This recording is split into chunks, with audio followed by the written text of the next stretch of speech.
All right, our next guest is a Russian chess grandmaster, writer, and global human rights activist. He became the youngest world chess champion in the history at the age of 22 in 1985. He recently launched a Kasparovchess.com, a new chess platform that offers something for all chess players of all skill levels. Before we chat with the former world chess champion, Garry Kasparov, let's take a quick look at his platform.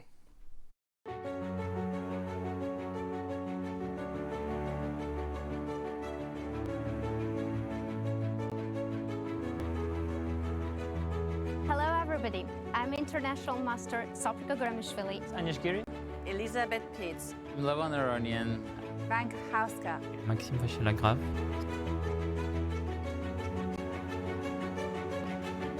To improve as a chess player, you need to get used to recognizing patterns. this was one of those lessons you get for life.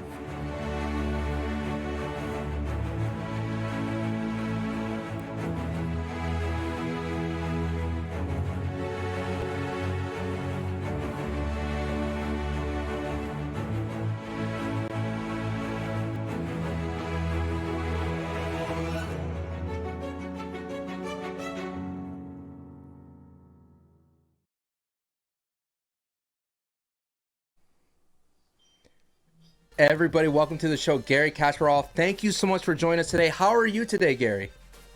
I'm fine. So I was enjoying so much, the first 8 minutes of the show, especially the shoe.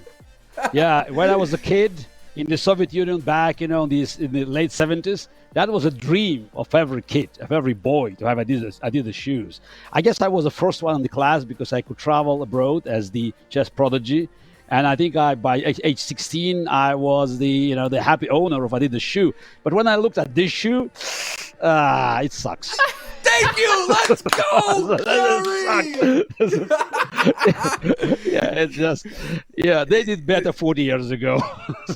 Thank you. That's what I saw when I looked at it. But Garry, I guess I want to go ahead and pivot real quick on my first question. So, did you ever think this game of chess you mentioned take you all around the world? Look, I grew up in the Soviet Union, and was the totalitarian country. I was growing on the other side of Iron Curtain, and for us, people in the Soviet Union, to travel even to a neighboring country, so-called socialist country, was already a big deal.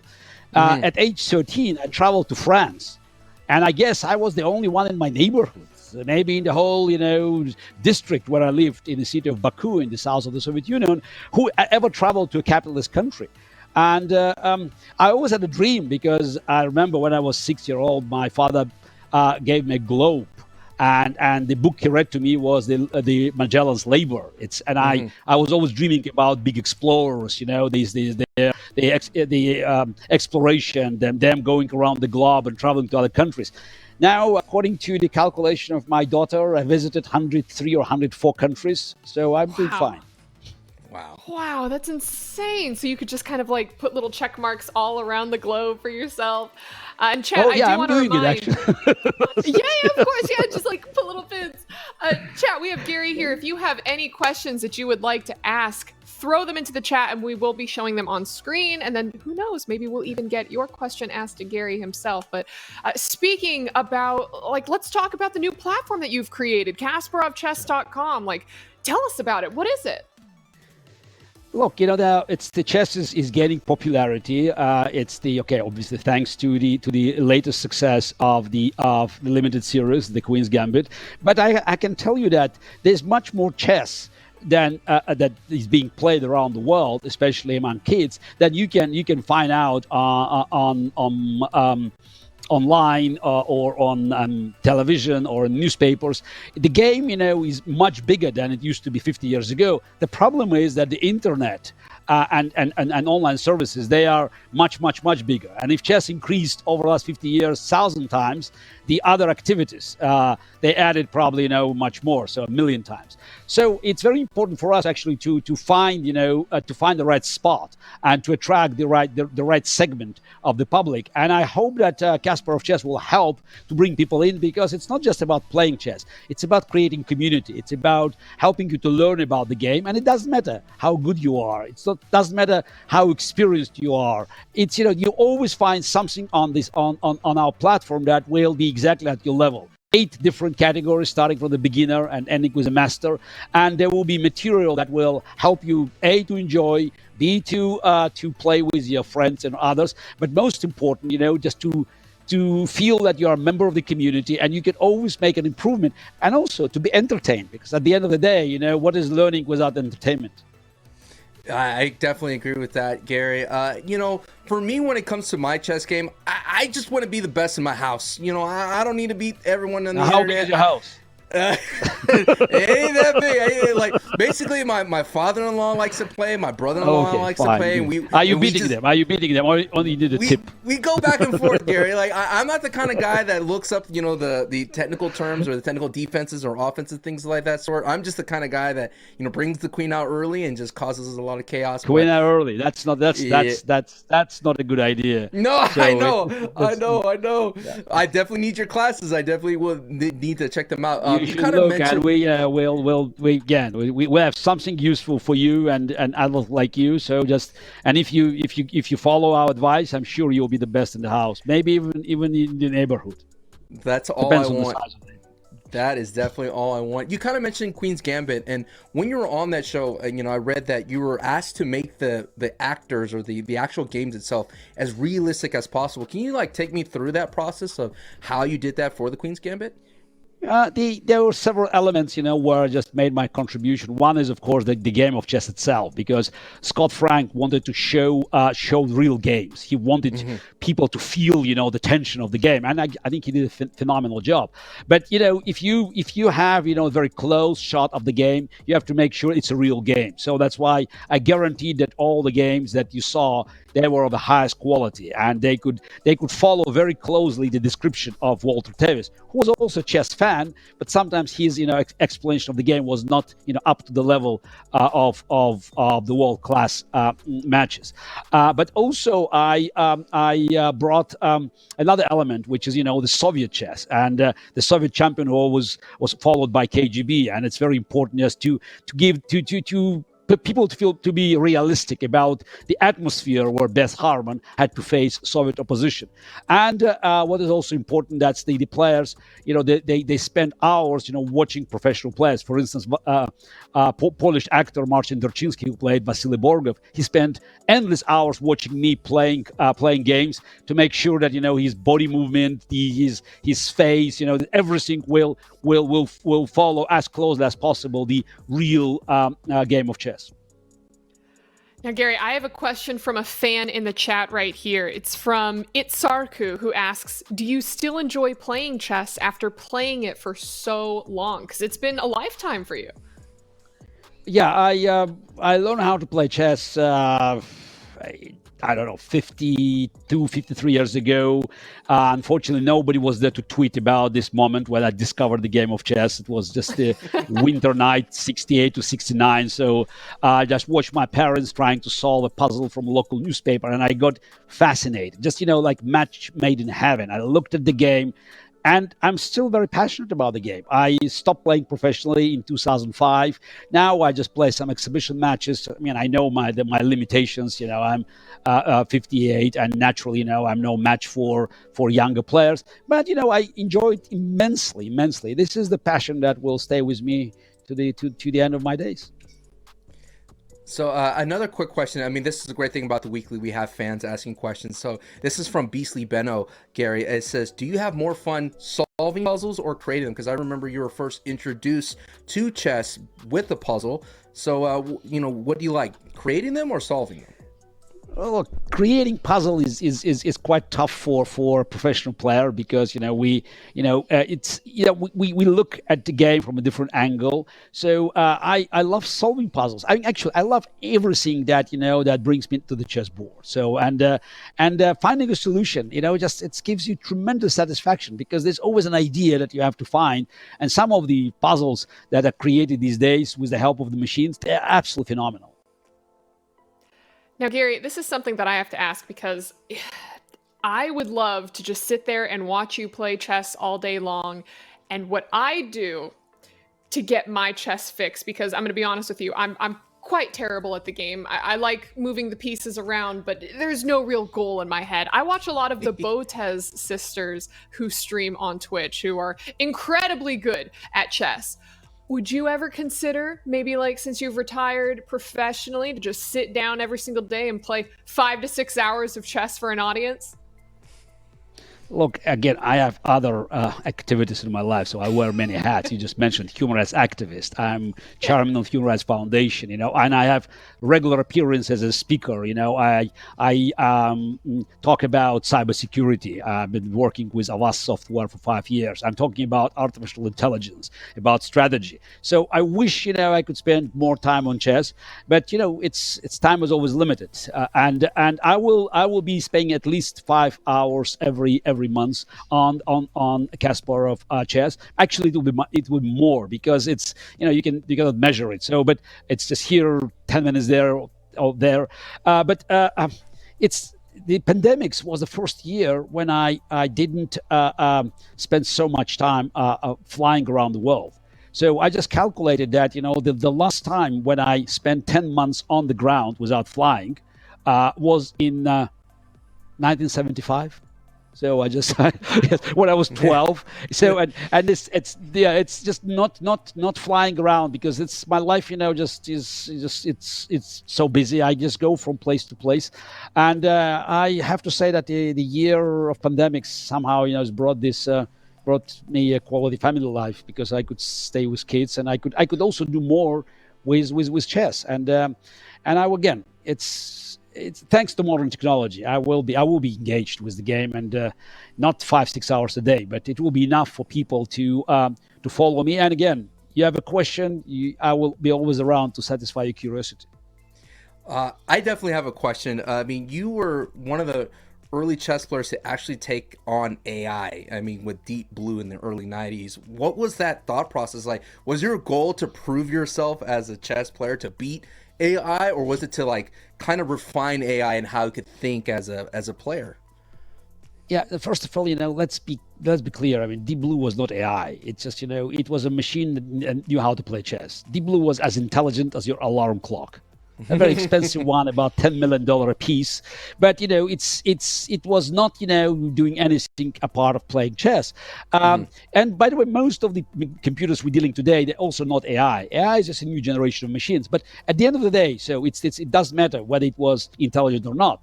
It did what it was built for, just to become a better chess player, not because it could solve the game of chess. Mathematically, game of chess is infinite.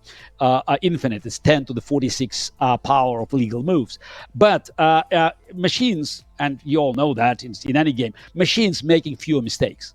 That's why, when you look at AlphaZero, that's the newest machine that played Go, chess, also StarCraft, the moment you have a closed system, and no matter whether it's a video game, chess game, or even Texas Hold'em poker, machine will dominate simply because it's making fewer mistakes. Yeah, and I always wanted to push the horizon. And when I saw there was a challenge, I was there. And in 1997, when I lost my second match, I won the first one 96, lost 97. I thought it was the end of the world, and I thought it was a curse. Now I believe it was a blessing, because I was part of a very important experiment. So and I don't think we should be confused, and we should be terrified. We should be scared about machines dominating what I call, again, closed systems. Actually, it's good because we invent something that can help us to understand our beloved games better than we used to without machines' assistance. Garry, I have another question from the chat. This one is called Geef Bird. Who was your biggest inspiration to really elevate your chess skills and to go professional? No, my biggest inspiration when I was a kid was my mother, who sadly succumbed to COVID last December. And she, since my father died, I was 7, and she's spent her entire life, working for me and for my success. And there were other people, and I'm afraid, it's the list might be too long. I knew that it always makes a lot of sense to learn. And I just, I was always a good consumer of information, and I looked at games played by great predecessors, and of course I should probably mention my great teacher, the former world champion Mikhail Botvinnik, called Patriarch of Soviet chess, the first Soviet world champion, who brought me into his school under his patronage when I was 10. So again, it's a long list, but again, it started with my mother and her beliefs that her son could be the world champion, and with her belief and her love and her energy and passion. So I always felt protected. Did you have a moment where you knew that chess was what you wanted to do? Like where you sat down and it's like, yes, this is what I want to be a pro at. This is what I want to do with my life. That's from very early days. People saw that I had a great talent, and many predicted, that I would have tremendous career. But being great and being the world champion, that's two different stories. So there was, I think, a turning point that you're asking about. That was in January 1978. I was already at the time 2 times Soviet junior champion under 18, but I failed in to win the title under 16 in the world, in the summer 1977, and I had to prove myself and to the rest of the field that I could do great. And I played my first major adult tournament in 1978 in January, and I won it brilliantly. And that was a turning point. After this moment, I was just about turning 15 in April 1978. I knew that I would be in chess and I would be a serious contender for the world title. That's from now on. I knew that I already saw the road just moving into the future.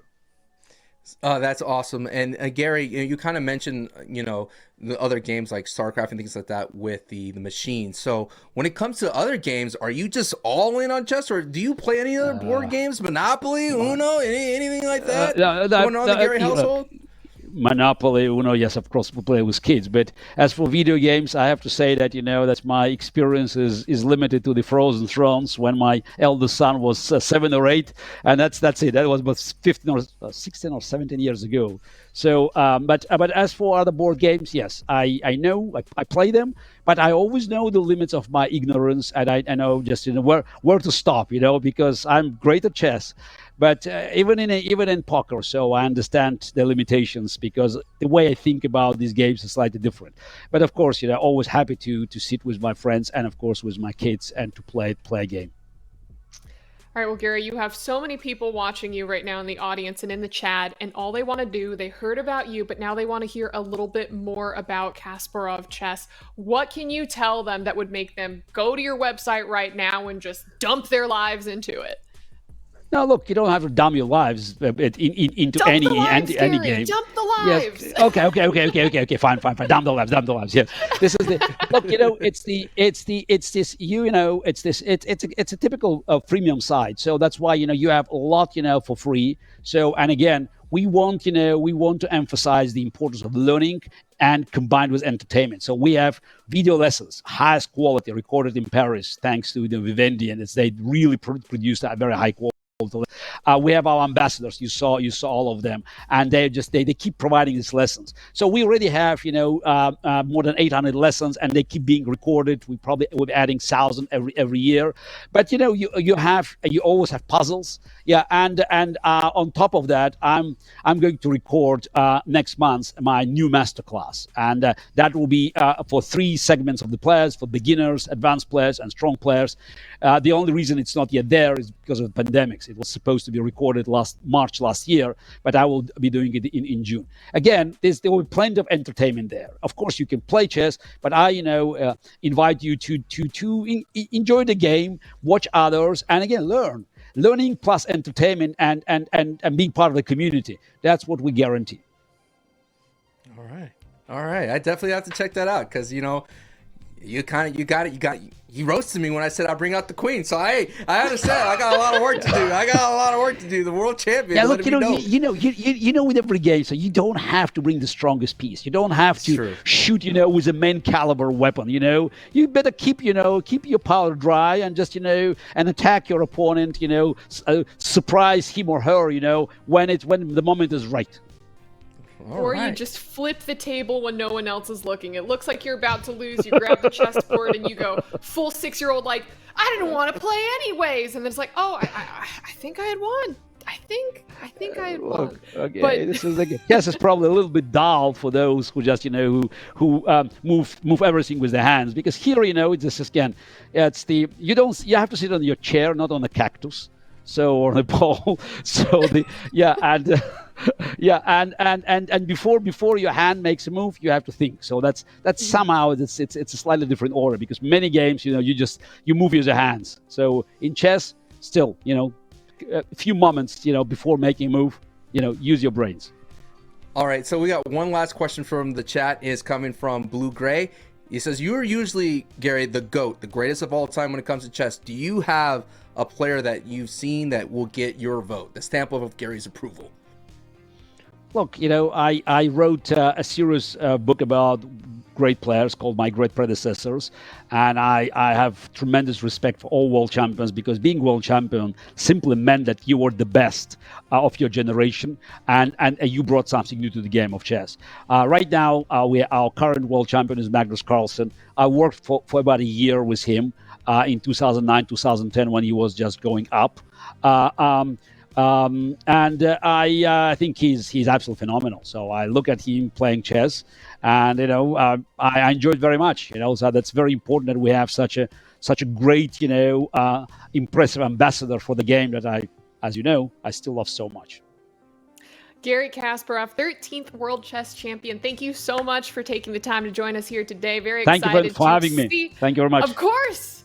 Very excited to see more of Kasparovchess.com coming up soon. Audience chat, you guys can go check it out right now. But Garry, thank you once again for joining us, and hopefully we'll get to see you again. Absolutely. So, he's amazing. All right, Garry was the best. Oh my gosh, Garry was the best. Have we been in a room with someone as smart and as world-renowned as him, Sancho? I don't think so. I think he takes the cake. I definitely, I mean, just to hear his life, I mean, not only that his chess life, but just his life in general, and at the same time, him growing up and being a champion at the age of 22 in the 80s, you know what I mean? Like, that's what a great time to be a world champion during one of my favorite decades. So are you going to sign up on Kasparovchess.com right now? I mean, the man roasted me for my queen, my queen offense. I'm definitely going to hit him up because, and we're world champion. What else can I do? I got to do it. I got to do it now.